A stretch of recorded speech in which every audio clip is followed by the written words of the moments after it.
ಇವತ್ತು ಕರ್ನಾಟಕ ರಾಜ್ಯ ರೈತ ಸಂಘ ಹಾಗೂ ಹಸಿರು ಸೇನೆ ಕರ್ನಾಟಕದ ಆದ್ಯಂತ ಎಲ್ಲ ಜಿಲ್ಲೆಗಳಲ್ಲೂ ಕೂಡ ಇವತ್ತು ಕರಾಳ ದಿನಾಚರಣೆಯನ್ನು ಆಚರಣೆ ಮಾಡ್ತಾ ಇದ್ದೀವಿ. ಉದ್ದೇಶ ಕೇಂದ್ರ ಮತ್ತು ರಾಜ್ಯ ಸರ್ಕಾರಗಳು ಎರಡೂ ಸರ್ಕಾರಗಳು ರೈತನ ವಿರೋಧಿ ನಿಲುವನ್ನು ತಾಳ್ತಾ ಇದ್ದಾವೆ. ಕೇಂದ್ರ ಸರ್ಕಾರ MSP ಜಾರಿ ಮಾಡ್ತೀವಿ ಅಂಥೇಳಿ ಇವತ್ತಿನ ತನಕ ಜಾರಿ ಮಾಡಿಲ್ಲ. ವಿದ್ಯುತ್ ಶಕ್ತಿ ಖಾಸಗೀಕರಣನ ಮಾಡಲ್ಲ ಅಂತಕ್ಕಂಥ ಇವತ್ತಿನ ತನಕ ಘೋಷಣೆ ಮಾಡಿಲ್ಲ.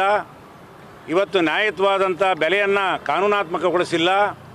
ಮತ್ತು ರಾಜ್ಯ ಸರ್ಕಾರ ಇವತ್ತು ಬೆಳೆ ವಿಮೆಯನ್ನು ಇನ್ನೂ ಸರಿಯಾಗಿ ಮುಟ್ಟಿಸ್ತಾ ಇಲ್ಲ.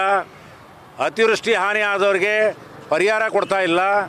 ಇವತ್ತು ಬಗರುಕುಂ ಸಾಗುವಳಿದಾರರನ್ನು, ವಿಶೇಷವಾಗಿ ಬಗರುಕುಂ ಸಾಗುವಳಿದಾರರನ್ನು ಒಕ್ಕಲೆಬ್ಬರಿಸ್ತಕ್ಕಂಥ ಕೆಲಸ ಮಾಡ್ತಾ ಇದ್ದಾರೆ. ಇವತ್ತು ಅರಣ್ಯ ಹೆಸರಿನಾಗೆ ಮೊದಲೆಲ್ಲ ಅರಣ್ಯ ಭೂಮಿ ಇರಲಿಲ್ಲ, ಅದು ಈಗ ಕಂದಾಯ ಭೂಮಿನ ಅರಣ್ಯಕ್ಕೆ ಸೇರಿಸ್ಕೊಂಡು ಬಡವರನ್ನ ಮಂತ್ರಿಗಳು ಇವತ್ತು ಅರಣ್ಯ ಮಂತ್ರಿಗಳು 3 ಎಕರೆಯಿಂದ ಕೆಳಗಡೆ ಇರ್ತಕ್ಕಂಥ ರೈತರನ್ನ ಒಕ್ಕಲೆಬ್ಬರಿಸಬಾರ್ದು ಅಂತ ಹೇಳಿದ್ರೂ ಸಹ ಇವತ್ತು ಒಕ್ಕಲೆಬ್ಬರಿಸ್ತಕ್ಕಂಥ ಕೆಲಸವನ್ನು ಮಾಡ್ತಾ ಇದ್ದಾರೆ. ಅದನ್ನು ಇವತ್ತು ರೈತ ಸಂಘ ಖಂಡಿಸ್ತದೆ. ಮತ್ತು ಬಗರುಕುಂ ಸಾಗುವಳಿದಾರರಿಗೆ ರಕ್ಷಣೆ ಕೊಡ್ತೀವಿ ಅಂತಕ್ಕಂಥದ್ದನ್ನು ಕೂಡ ತಮ್ಮ ಮೂಲಕ ಹೇಳ್ತಾ ಇದ್ದೀವಿ. ಸರ್ಕಾರ ಬಗರುಕುಂ ಸಾಗುವಳಿದಾರರನ್ನು ಒಕ್ಕಲೆಬ್ಬರಿಸಿದರೆ ಆ ಸರ್ಕಾರ ಮನೆಗೆ ಹೋಗಬೇಕಾಗತ್ತೆ. ಆಮೇಲೆ ಜಿಂದಾಲ್ಗೆ ಭಾರಿ ಅಗ್ಗದ ದರದಲ್ಲಿ ಏನು ಲೆಕ್ಕನೇ ಇಲ್ಲ, 1,22,000 15,000 ಎಲ್ಲೂ ಬೆಲೆ ಇಲ್ಲ. ಒಂದು ಸೈಟಿನ ಬೆಲೆ ಇಲ್ಲ. 1 ಎಕರೆನ 30 ಪೂರ್ತಿ ಅವ್ರಿಗೆ ಮಾರಾಟ ಮಾಡ್ತಾ ಇದ್ದಾರೆ ಜಿಂದಾಲ್ ಭೂಮಿಗೆ. ಅದನ್ನು ಸಂಪೂರ್ಣ ನಿಲ್ಲಿಸ್ಬೇಕು. ನಾವು ಬೇಕಾದ್ರೆ ರೈತರು 25 ಲಕ್ಷ ರೂಪಾಯಿ ಎಕರೆ ಕೊಟ್ಟು ತಗೊಳಕ್ಕೆ ತಯಾರಿದ್ದೀವಿ. ಅವರು ಕೋರ್ಟ್ ಆರ್ಡ್ರ್ ಅಂತ ಹೇಳ್ತಾರೆ. ಕೋರ್ಟ್ ಆರ್ಡ್ರ್ ಏನಿಲ್ಲ. ಕೋರ್ಟ್ ಆರ್ಡ್ರು ಬೆಲೆ ನಿಗದಿ ಮಾಡ್ತಕ್ಕಂಥ ಅಧಿಕಾರ ರಾಜ್ಯ ಸರ್ಕಾರ ಕೊಟ್ಟಿದೆ. ಆಮೇಲೆ ಮಲೆನಾಡಿನ ಪರಿಸರ ಹಾಳು ಮಾಡ್ತಕ್ಕಂಥ ಭಾಳಷ್ಟು ಯೋಜನೆಗಳು, ವಿದ್ಯುತ್ ಶಕ್ತಿ ಯೋಜನೆಗಳು, ಅಣೆಕಟ್ಟುಗಳು ಈಗಾಗಲೇ ಆಗಿದ್ದಾವೆ. ನಾಡಿಗೆ ಬೆಳಕು ಕೊಟ್ಟಿದ್ದಾರೆ.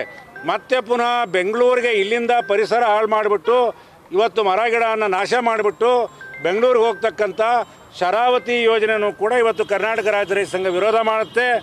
ಯಾವುದೇ ಕಾರಣಕ್ಕೂ ಶರಾವತಿ ಯೋಜನೆಯನ್ನು ತಗೊಂಡೋಗಬಾರ್ದು. ಬೆಂಗಳೂರಿಗೆ ವಿದ್ಯುತ್ ಶಕ್ತಿ ಖಾಸಗೀಕರಣ ಮಾಡಬಾರ್ದು.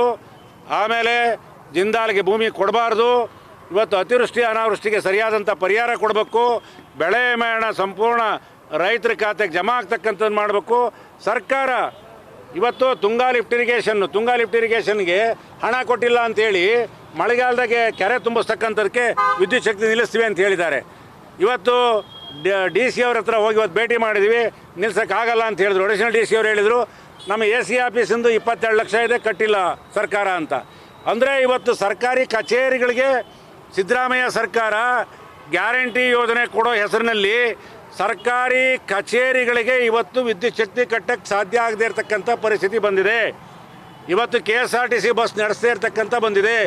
ಮೆಸ್ಕಾ ಕಂಪ್ನಿಗಳು ವಿದ್ಯುತ್ ಶಕ್ತಿ ಕೊಡೋಕ್ಕೆ ಆಗಲೇ ಇರದಂಥ ಸ್ಥಿತಿಗೆ ಬಂದಿದ್ದಾವೆ. ಇವತ್ತು ಸರ್ಕಾರಿ ನೌಕರಿ ಸಂಬಳ ಕೊಡೋಕ್ಕಾಗದೇ ಇದ್ದಂಥ ಸ್ಥಿತಿ ಬಂದಿದ್ದಾವೆ. ಇವತ್ತು ಗೃಹಲಕ್ಷ್ಮಿ ಯೋಜನೆಯಲ್ಲಿ 2,000 ರೂಪಾಯಿ 2-3 ತಿಂಗಳಿಂದ ಹಾಕಿಲ್ಲ. ಇವತ್ತು ಗ್ಯಾರಂಟಿ ಯೋಜನೆಗಳು ಸರಿಯಾದಂಥ ರೀತಿಯಲ್ಲಿ ಜಾರಿ ಆಗ್ತಾ ಇಲ್ಲ.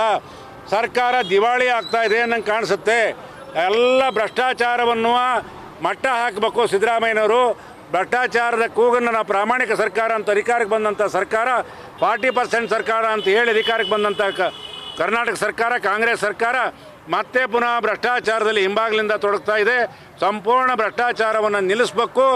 ರೈತ ಪರವಾದಂಥ ಯೋಜನೆಗಳನ್ನು ಜಾರಿಗೆ ಮಾಡಬೇಕು ಅಂಥೇಳಿ ಇವತ್ತು ಕರ್ನಾಟಕದ ರಾಜ್ಯದ 26 ಜಿಲ್ಲಾ ಕೇಂದ್ರಗಳಲ್ಲಿ ಇವತ್ತು ಚಳವಳಿಯನ್ನು ಮಾಡ್ತಾ ಇದ್ದೀವಿ. ಸರ್ಕಾರಕ್ಕೆ ಹಕ್ಕೊತ್ತಾಯಗಳನ್ನು ಕೊಡ್ತಾ ಇದ್ದೀವಿ. ಸರ್ಕಾರ ಏನಾದರೂ ಪರಿಗಣನೆ ಮಾಡದೇ ಇದ್ದರೆ ಮುಂದಿನ ದಿನಗಳಲ್ಲಿ ಉಗ್ರವಾದಂಥ ಚಳವಳಿಯನ್ನು ಮಾಡ್ತೀವಿ ಅಂತಕ್ಕಂಥದ್ದನ್ನು ತಮ್ಮ ಮೂಲಕ ಇವತ್ತು ಸರ್ಕಾರಕ್ಕೆ, ಎರಡೂ ಸರ್ಕಾರಗಳಿಗೆ ಎಚ್ಚರಿಕೆ ಕೊಡ್ತಾ ಇದ್ದೇವೆ. ನ್ಯೂಸ್ ಫಸ್ಟ್ ನಿರ್ಭೀತಿಯಿಂದ ನಿಮ್ಮ ಪರವಾಗಿ.